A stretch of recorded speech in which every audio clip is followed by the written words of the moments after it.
Hello guys, 3 മാസത്തെ പ്ലേസ്മെൻറ്റിന് ശേഷം ഞങ്ങൾ ഒന്ന് പുറത്ത് പോകുക എല്ലാവരുമായിട്ട്. ബൂസ്റ്ററിൽ തന്നെ ഞങ്ങൾ കറങ്ങണേ. ഞങ്ങൾ ഫുഡ് കഴിക്കാൻ വേണ്ടി ആദ്യം വാലന്റീനെ പോയി. അവിടെ നിന്ന് നേരെ ഞങ്ങൾ പ്രൈമാർക്കിലോട്ട് പോന്നു. ഞങ്ങൾക്ക് ആർക്കും മറ്റേ അഡൾട്ടിൻ്റെ സെക്ഷനിൽ നിന്ന് ഞങ്ങൾക്ക് ഉടുപ്പ് കിട്ടാറില്ല. ഞങ്ങൾ എപ്പോഴും കിഡ് സെക്ഷനിൽ വന്ന് നോക്കുമ്പോൾ ഞങ്ങൾക്ക് അത്യാവശ്യം നല്ല ടോപ്സൊക്കെ കിട്ടണത്. പൊക്കത്തുള്ളതൊന്നും ഞങ്ങൾക്ക് അധികം പാകവും ആകേല, നല്ല അധികം കളക്ഷനും ഉണ്ടാവില്ല. ചിലപ്പോൾ താഴത്തെ റിഡക്ഷനിൽ അത്യാവശ്യം കളക്ഷനൊക്കെ ഉണ്ടാകും. അലീറ്റയുടെ ഉടുപ്പെടുത്ത് കൈ പിടിച്ചിട്ട് നിൽക്കുക.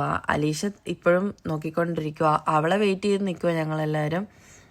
എന്നിട്ട് അവിടെ നിന്ന് കുറച്ച് ഉടുപ്പൊക്കെ സെലക്ട് ചെയ്ത് കഴിഞ്ഞപ്പോൾ ഞങ്ങൾ നേരെ പൊക്കത്തോട്ട് പോകാൻ വേണ്ടി പോകുക. കാര്യം താഴെ ഫിറ്റിംഗ് റൂമില്ല, പൊക്കത്ത് പോയിട്ട് വേണം ട്രൈ ചെയ്ത് നോക്കാൻ. അങ്ങനെ ഞങ്ങൾ ടോപ്പ് ഫ്ലോറിലെത്തി. അവിടെ ചെന്നിട്ട് വേണം, ഞങ്ങൾക്ക് ഓരോ കൂപ്പൺ തരും ഞങ്ങളെടുത്തേക്കുന്ന ഡ്രസ്സിനനുസരിച്ച്. അത് കഴിഞ്ഞപ്പോൾ ഞങ്ങൾ അവിടെ ചെന്നപ്പോൾ റോണേനെ കണ്ടു. റോണ നാട്ടിൽ പോകാനുള്ള തിരക്കിലാണ്.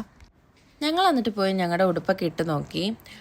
അലീഷ ഇട്ടേക്കണ എന്തോ 2-3 വയസ്സുള്ള കൊച്ചിൻ്റെ ഉടുപ്പാണ്. എന്നിട്ടും അത് അവൾക്ക് പാകമായി വലിച്ച് കയറ്റിയിട്ടുണ്ട്. അതൊക്കെ കഴിഞ്ഞപ്പോൾ ഞങ്ങൾ നേരെ മലയാളിക്കടയിൽ വന്നു. ഒരു കുപ്പി വെള്ളമൊക്കെ മേടിച്ച് കുടിച്ചു. ഈ പ്രാവിൻ്റെ മൂക്കിൽ കണ്ടോ ഒരു ലവ് ഷേപ്പ്? അതൊക്കെ കണ്ടു കഴിഞ്ഞ് ഞങ്ങൾ നേരെ അൽഡിയിലോട്ട് പോകുക. ഞങ്ങൾക്ക് കുറച്ച് സാധനങ്ങളൊക്കെ മേടിക്കാനുണ്ട്. കുറച്ച് നാളായി നല്ലോണം എന്തെങ്കിലും കുക്ക് ചെയ്ത് കഴിച്ചിട്ട്. അവിടുന്ന് സാധനങ്ങളൊക്കെ മേടിച്ച് ഞങ്ങൾ നേരെ വീട്ടിലോട്ട് പോന്നു.